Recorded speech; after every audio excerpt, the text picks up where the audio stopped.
Frankenstein, or The Modern Prometheus, by Mary Wollstonecraft Godwin Shelley.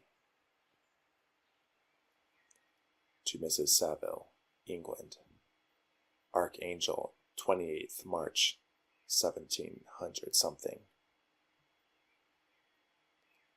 How slowly the time passes here, encompassed as I am by frost and snow. Yet a second step is taken towards my enterprise. I have hired a vessel, and am occupied in collecting my sailors. Those whom I have already engaged appear to be men on whom I can depend, and are certainly possessed of dauntless courage. But I have one want which I have never yet been able to satisfy, and the absence of the object of which I now feel as a most severe evil. I have no friend, Margaret. When I am glowing with the enthusiasm of success, there will be none to participate my joy. If I am assailed by disappointment, no one will endeavor to sustain me in dejection.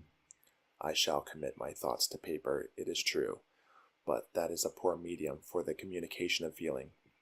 I desire the company of a man who could sympathize with me, whose eyes would reply to mine. You may deem me romantic, my dear sister, but I bitterly feel the want of a friend. I have no one near me, gentle yet courageous, possessed of a cultivated as well as of a capacious mind, whose tastes are like my own, to approve or amend my plans. How would such a friend repair the faults of your poor brother? I am too ardent in execution and too impatient of difficulties, but it is a still greater evil to me that I am self-educated. For the first 14 years of my life I ran wild on a common and read nothing but our Uncle Thomas's books of voyages. At that age I became acquainted with the celebrated poets of our own country, but it was only when it had ceased to be in my power to derive its most important benefits from such a conviction that I perceived the necessity of becoming acquainted with more languages than that of my native country. Now I am 28, and I am in reality more illiterate than many schoolboys of 15. It is true that I have thought more and that my daydreams are more extended and magnificent, but they want, as the painters call it, keeping, and I greatly need a friend who would have sense enough to not despise me as romantic, and affection enough for me to endeavor to regulate my mind. Well, these are useless complaints. I shall certainly find no friend on the wide oceans, nor even here an archangel among merchants and seamen. Yet some feelings, unallied to the dross of human nature, beat even in these rugged bosoms. My lieutenant, for instance, is a man of wonderful courage and enterprise. He is madly desirous of glory, or rather, to word my phrase more characteristically, of advancement in his profession. He is an Englishman, and in the midst of national and professional prejudices, unsoftened by cultivation, retains some of the noblest endowments of humanity. I first became acquainted with him on board a whale vessel, finding that he was unemployed in the city. I easily engaged him to assist in my enterprise. The master is a person of an excellent disposition, and is remarkable in the ship for his gentleness and the mildness of his discipline. This circumstance, added to his well-known integrity and dauntless courage, made me very desirous to engage him. A youth passed in solitude, my best years spent under your gentle and feminine fosterage, has so refined the groundwork of my character that I cannot overcome an intense distaste to the usual brutality exercised on board ship.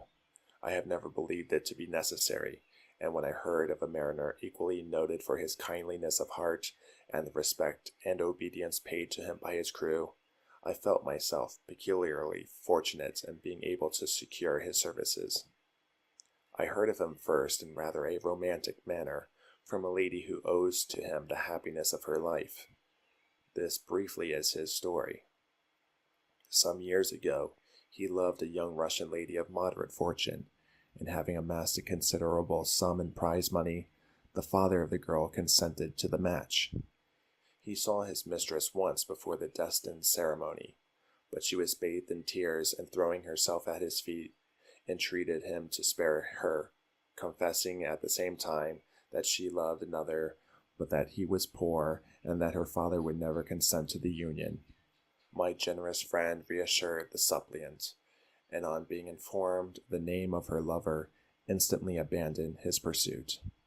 He had already bought a farm with his money, on which he had designed to pass the remainder of his life, but he bestowed the whole of his rival together with the remains of his prize money to purchase stock, and then himself solicited the young woman's father to consent to her marriage with her lover. But the old man decidedly refused, thinking himself bound in honor to my friend, who, when he found the father inexorable, quitted his country, nor returned until he heard that his former mistress was married according to her inclinations. What a noble fellow, you will exclaim. He is so, but then he is wholly uneducated. He is as silent as a Turk, and a kind of ignorant carelessness attends him, which, while it renders his conduct the more astonishing, detracts from the interest and sympathy which otherwise he would command. Yet, do not suppose, because I complain a little, or because I can conceive a consolation for my toils which I may never know, that I am wavering in my resolutions. Those are as fixed as fate, and my voyage is only now delayed until the weather shall permit my embarkation.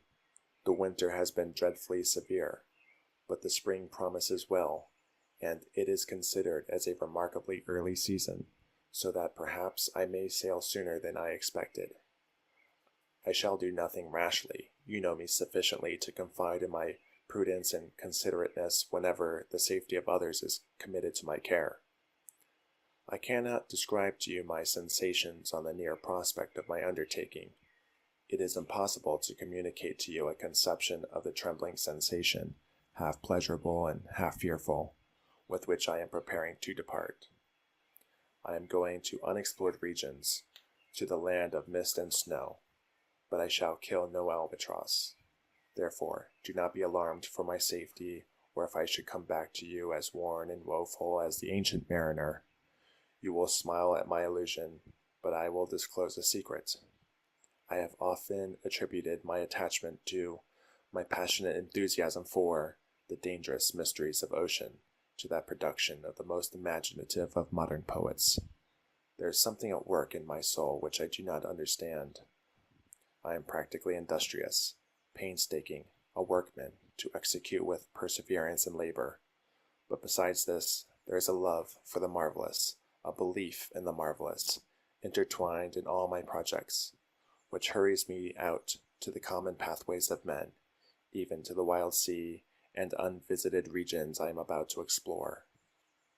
But to return to dearer considerations, shall I meet you again, after having traversed immense seas, and returned by the most southern cape of Africa or America?